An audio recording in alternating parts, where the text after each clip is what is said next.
तो लास्ट जो हमने डिस्कस कर लिया था बेटा, उसमें हमने 2 केसेस किए थे, जिसमें एक जो केस था हमारा वो था कॉन्वेक्स का, और इमेज जो फॉर्म हुई थी वो थी रियल इमेज। तो रियल इमेज के लिए कंडीशन क्या थी बेटा, कि ऑब्जेक्ट जो है पोल से दूर है। This is object and suppose this is pole, और उसमें ये हमने ली थी क्या, दैट इज इंसिडेंट लाइट, और पॉइंट ऑफ इंसिडेंस हमने नॉर्मल ड्रॉ किया था, जो सेंटर ऑफ कर्वेचर पे आके ज्वाइन करेगा, और जिसमें ये जो एंगल था हमारा ये था आई, एंगल ऑफ इंसिडेंस, और ये थी हमारे पास क्या, दैट इज एक्चुअल पाथ। तो जब लाइट इस रेयर से डेंसर में जाएगी तो आंसर था बैंड्स टुवर्ड्स द नॉर्मल, नीचे की तरफ मुड़ जाएगी इस तरह से। ये हमारे पास थे रिफ्रैक्टेड रे, और इसको नाम दिया था एंगल ऑफ रिफ्रैक्शन, और ये लाइट कुछ यहाँ पर आके मिलती है इस डेंसर मीडियम के अंदर। और सेकंड लाइट हमने ली थी जो चल रही है सीधी सीधी निकल जाएगी, और दोनों पे दोनों लाइट इस पॉइंट पे आके एक्चुअल में क्रॉस करती हैं, तो उस सिचुएशन में हमें रियल इमेज मिली। और फिर उसके बाद हमने इसको स्नेल्स लॉ अप्लाई किया था, sine i by sine r equal to 1 से 2 में जा रही है म्यू 2 बाय म्यू 1, और इसके साथ साथ बेटा हमने म्यू 2 के साथ लिखा था आर, और म्यू 1 के साथ क्या लिखा था, दैट इज आई, ये हमने लिखा था। और फिर हमने वैल्यूज फाइंड आउट की थी, किसकी, आई की और आर की वैल्यू, जिसमें आई की वैल्यू जो हमारी आई थी वो हमारे पास एंगल थे, दैट इज ये था अल्फा, ये एंगल था बीटा, और ये वाला जो एंगल था बेटा हमारा ये था, दैट इज क्या, गामा। ये हमारे पास एंगल जो है हमने कंसिडर किए थे अल्फा बीटा गामा। तो आई की जो वैल्यू हमने सोल्व की थी वो हमारी आई थी अल्फा प्लस गामा, और इसी तरह से आर की जो वैल्यू सोल्व की थी हमने वो आई थी गामा माइनस बीटा, और फिर इसको फॉर्मूले में पुट करके हमने सोल्व किया था, और हमारा आंसर आया था म्यू 2 माइनस में म्यू 1 अपॉन में r equal to mu 2 upon में वी माइनस में म्यू 1 अपॉन में वी। तो ये हमारा फर्स्ट केस था कॉन्वेक्स स्फेरिकल सरफेस के लिए, और जिसमें इमेज जो है वो कैसी थी, रियल थी। फिर इसी का ही बेटा हमने सेकंड केस लिया था, कॉन्वेक्स का ही हमने केस लिया था, लेकिन इसमें जो इमेज है वो कैसी थी, तो आंसर वर्चुअल, और उसके लिए हमने ऑब्जेक्ट को इस पोल के पास रखा था, और ये लाइट चली कुछ ऐसे। अगेन पॉइंट ऑफ इंसिडेंस से हमने नॉर्मल ड्रॉ किया, जो अगेन सी पे ज्वाइन कर रहा है, और इस बार एंगल ऑफ इंसिडेंस जो पहले के मुकाबले ज्यादा है as compare to first diagram. इसका मतलब इस बार एंगल ऑफ रिफ्रैक्शन जो होगा बेटा वो भी ज्यादा होगा। तो ये एक्चुअल पाथ है, और जब अगेन रेयर से डेंसर में जाएगी तो बैंड्स टुवर्ड्स द नॉर्मल, नीचे की तरफ मुड़ जाएगी, लेकिन बेंडिंग लेस होगी क्योंकि आई ज्यादा है तो आर भी ज्यादा होगा, और दोनों का जो रेशियो होगा साइन के रिस्पेक्ट में, sine i upon sine r, वो हमारा कांस्टेंट रहता है, जिसको हमने म्यू का नाम दिया है, तो ये आर होगा। और ये हमने ली थी सेकंड इंसिडेंट रे, और ये सेकंड रिफ्रैक्टेड रे, और इन दोनों के आगे मिलने की कोई पॉसिबिलिटी नहीं थी, हमने इन दोनों को पीछे की तरफ बढ़ाया था, और पीछे की तरफ आके कहीं ये इस पॉइंट पे अपीयर टू मीट थी, और इस पॉइंट पे अपीयर टू मीट इमेज जो मिली थी बेटा हमें वो वर्चुअल इमेज मिली थी।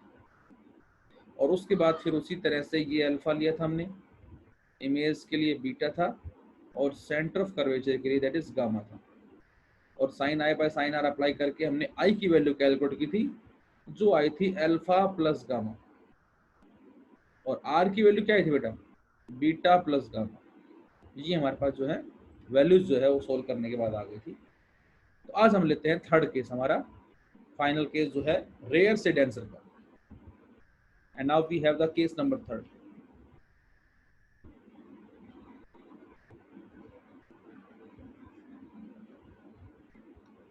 और केस नंबर थर्ड अगेन हमारा दैट इज कौन सा होगा, refraction from rare to denser, refraction from rare to denser, rare to denser.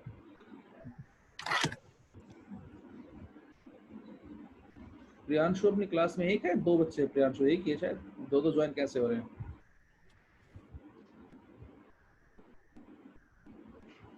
Sir एक लेफ्ट बेटा लेफ्ट कर रहा हूँ सर वो। अच्छा अच्छा, दोनों आपके हैं ना बेटा ये? हाँ सर। अच्छा ठीक ठीक ठीक। तो यहाँ से एक है refraction from rare to denser, refraction from rare to denser in case of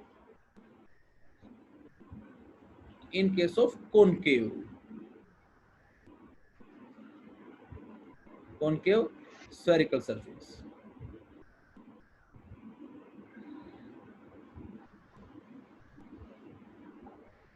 अब हमारे पास जो थर्ड केस है बेटा, ये भी हमारा इंपॉर्टेंट है, और इस बार हमें कॉनकेव वाला केस लेके बताना है कि इमेज जो है वो कैसे फॉर्म होगी। तो उसके लिए हमें कॉनकेव स्फेरिकल सरफेस लेना पड़ेगा, रिफ्रैक्टिव सरफेस, जो कुछ इस तरह से है।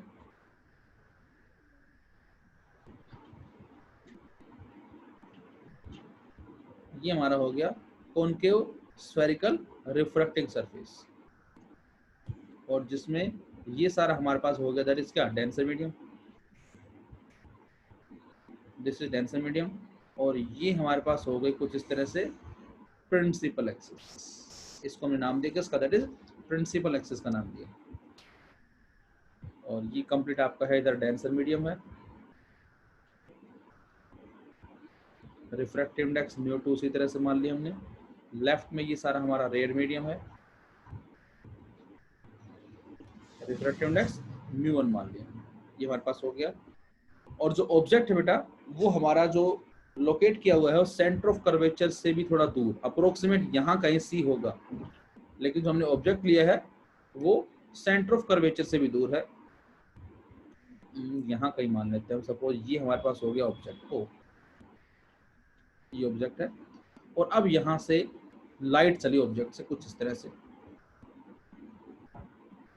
और इस लाइट ने सपोज यहाँ स्ट्राइक किया कुछ इस तरह, और यहाँ जहाँ स्ट्राइक कर रही है बेटा लाइट, इस पॉइंट पे हम क्या करेंगे, एक नॉर्मल ड्रॉ करेंगे, और नॉर्मल जहाँ पर आके ज्वाइन करेगा वो हमारा क्या कहलाएगा, दैट इज क्या, बोलो, सी। अप्रोक्सीमेट ये हमने मान लिया सी।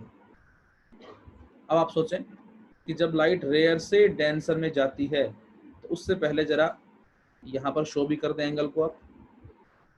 ये हमारे पास इंसिडेंट रे बेटा, ये एंगल हमारे पास अल्फा होगा, ये पॉइंट जो है सी है, सेंटर ऑफ कर्वेचर, ये वाला एंगल जो है ये गामा होगा, और ये एंगल क्या होगा, ये वाला, आकाश, इस एंगल को क्या बोलेंगे बेटा हम, आकाश बताएं आप। आई। आकाश के बाद चेंज कैसे होगी, यहाँ से ये हमारा होगा एंगल ऑफ इंसिडेंस, तो यहाँ से अब ये हो गया एक्चुअल पाथ इस तरह से। अब आप सोचें कि जब लाइट रेयर से डेंसर में जाएगी तो क्या होगा, बैंड टुवर्ड्स द नॉर्मल। अब नॉर्मल किस तरफ है बेटा, नॉर्मल ऊपर है या नीचे है, डेंसर मीडियम में देखें, डेंसर मीडियम में नॉर्मल ऊपर की तरफ है, देखो, तो इसका मतलब लाइट ऊपर की तरफ मुड़ जाएगी, तो यहाँ से लाइट इधर मुड़ जाएगी कुछ ऐसे, ये कहलाएगी क्या, दिस इज द रिफ्रैक्टेड रे, ये हमारी कहलाएगी रिफ्रैक्टेड रे। और यदि ये रिफ्रैक्टेड रे है बेटा, तो ये एंगल कितना होगा, दिस वन, ये वाला, देखो ये तो है नॉर्मल एन जो मैंने लिखा है, और जो मैंने ये वाली है इसको मैंने रिफ्रैक्टेड रे का नाम दिया, रिफ्रैक्टेड रे। और इन दोनों के बीच का जो छोटा सा एंगल नजर आ रहा है आपको, ये वाला, ये हमारा होगा आर, एंगल ऑफ रिफ्रैक्शन। समझ में आ रहा होगा आई थिंक।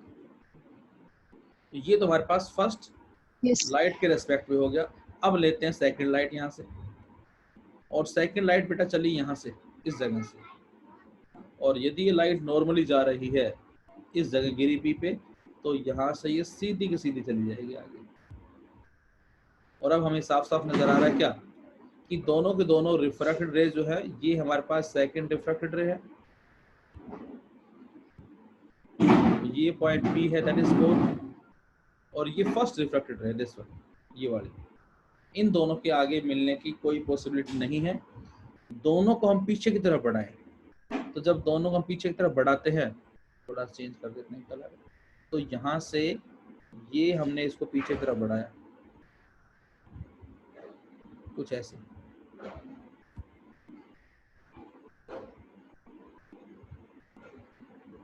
ये यहाँ कहीं O और C के बीच सिक में कहीं आके अपीयर टू मीट होंगे दोनों। इसको पीछे बढ़ाया हमने और दोनों इस पॉइंट पे आके क्या हो रही बेटा, अपीयर टू मीट। इसको हमने नाम दिया से आई का। और इमेज कैसी होगी, तो आंसर है वर्चुअल इमेज। ये हमारे पास आ गई इमेज वर्चुअल। और ये जो एंगल हम क्या लेते हैं, दैट इज बीटा। अब आगे का काम सेम उसी तरह से। कैसे बोलो, आगे हमारा जो काम होगा वो कैसे करेंगे अब। तो आंसर सबसे पहले हम अप्लाई करेंगे किसको, स्नेल्स लॉ को अप्लाई करेंगे। सबसे पहले अप्लाई करेंगे आप स्नेल्स लॉ को, और उसके बाद स्नेल्स लॉ अप्लाई करने के बाद क्या होगा, बोलो। स्नेल्स लॉ अप्लाई करने के बाद क्या होगा, करें जरा apply Snell's law. Sir sine i को आई से रिप्लेस करेंगे और साइन आर को रिप्लेस आर कर देंगे, और साइन आर को आर से रिप्लेस कर देंगे हम। और यहाँ से जरा अप्लाई कर देंगे, तो ये हमारा आ जाएगा that is sine i upon में sine r using Snell's law. तो मैं डायरेक्ट लिख रहा हूँ साइन आई अपॉन में sine r equal to, again light 1 से 2 में जा रही है, दैट इज म्यू 2 अपॉन में म्यू 1, 2 अपॉन में म्यू 1। और एंगल स्मॉल है तो इसको सीधा लिख रहा हूं मैं, दैट इज आई अपॉन में r equal to mu 2 upon में म्यू 1। और सेम उसी तरह से बेटा क्रॉस मल्टीप्लाई कर दें हम, तो हमें क्या मिलेगा, सेम उसी आई तरह से mu one is equals to mu two r r mu two हमारा आ जाएगा म्यू 1 के साथ तो आ जाएगा आई, और म्यू 2 के साथ आ जाएगा आर। और इसको हमने नाम दिया क्या, इक्वेशन नंबर 1। अब आप बताएं डायग्राम में देखकर कि हमें आई की वैल्यू और आर की वैल्यू जो फाइंड आउट करनी है, इसको हम पॉइंट ए मान लेते हैं उसी तरह से बेटा। दिस इज पॉइंट ए, हमें फाइंड आउट करनी है वैल्यू आई की और आर की। तो उसके लिए बताना है आपको क्या, जो हम ट्राइंगल लेंगे वो कौन से ट्राइंगल लेंगे, जतिन बताएगा इसके लिए हमें। जिससे पूछा जाए वो आंसर देगा। सबसे पहले नंबर आता है जतिन का। जतिन आप बताएं, जतिन।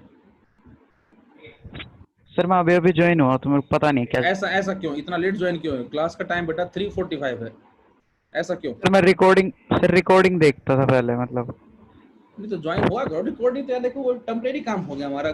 भाई सपोज कोई दिक्कत आ है, इमरजेंसी है, कनेक्टिविटी की दिक्कत है, रिकॉर्डिंग से चलो वो अलग बात है, बाकी साथ साथ ज्वाइन। नहीं सर, मेरी बीच में क्लास छूट गई थी तो मैं अभी पीछे चल रहा था थोड़ा। अच्छा चलो तो इसमें कंटिन्यू रहो साथ साथ ना। चलो खुशांत Yes, बताओ, sir. आप बताओ खुशांत आंसर देगा इसका। खुशांत, आई की वैल्यू निकालने के लिए कल बताया था बेटा आपको कि जब भी हम आई की वैल्यू कैलकुलेट करेंगे तो हम वो ट्राइंगल लेंगे जिसमें आई, अल्फा और गामा तीनों आ रहे हैं।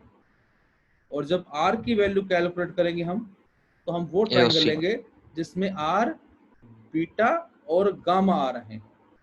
तो आपको यही देखना है इसके अंदर, एक ऐसी ट्राइंगल देखें जिसमें हमारे पास आई, अल्फा और गामा तीनों आ रहे हैं वो डायग्राम के अंदर। ये पॉइंट ए है बेटा, ये पॉइंट ओ है, ये पॉइंट सी है, ए ओ सी। और ए ओ सी डायग्राम में समझ में आ रही है तो ठीक, नहीं आ रही तो अलग से बना लो इसको आप, कुछ ऐसे।